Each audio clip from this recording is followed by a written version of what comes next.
श्री कालभैरवाष्टकम्।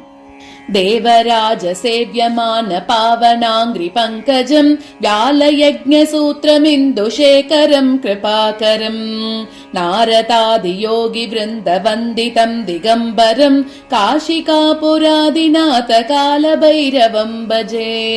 भानुकोटि भास्वरम् भवाब्दितारकम् परम् नीलकण्ठमीप्सितार्थदायकम् त्रिलोचनम् कालकालमम्बुजाक्षमक्षशूलमक्षरम् काशिकापुरादिनाथ कालभैरवम् भजे।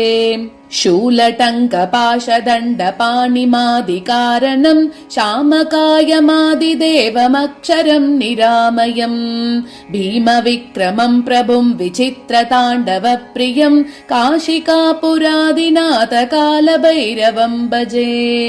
भुक्तिमुक्तिदायकम् प्रशस्तचारुविग्रहम् भक्तवत्सलम् स्थितम् समस्तलोकविग्रहम् विनिक्वनन् मनोज्ञहेम किङ्किणीलसत्कटिम् काशिकापुरादिनाथ कालभैरवम् भजे।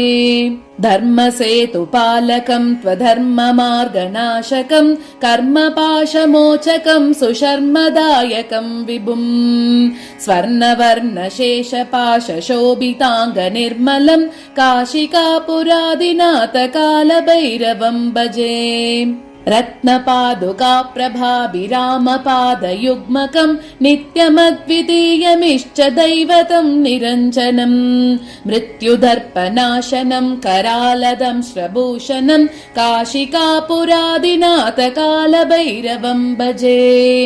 अट्टहास भिन्न पद्मजाण्डकोश सन्ततिम् दृष्टिपातनश्च पापजालमुग्रशासनम् अष्टसिद्धिदायकम् कपालमालिकादरम् काशिकापुरादिनाथ कालभैरवम् भजे।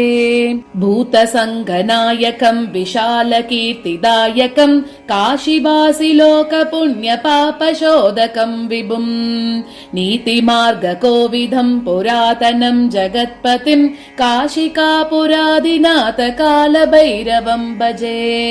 कालभैरवाष्टकम् पठन्ति ये मनोहरम् ज्ञानमुक्तिसाधनम् विचित्रपुण्यवर्धनम् शोकमोहलोभदैन्यकोपतापनाशनम् ते प्रयान्ति कालभैरवाङ्घ्रिसन्निधिम् ध्रुवम्।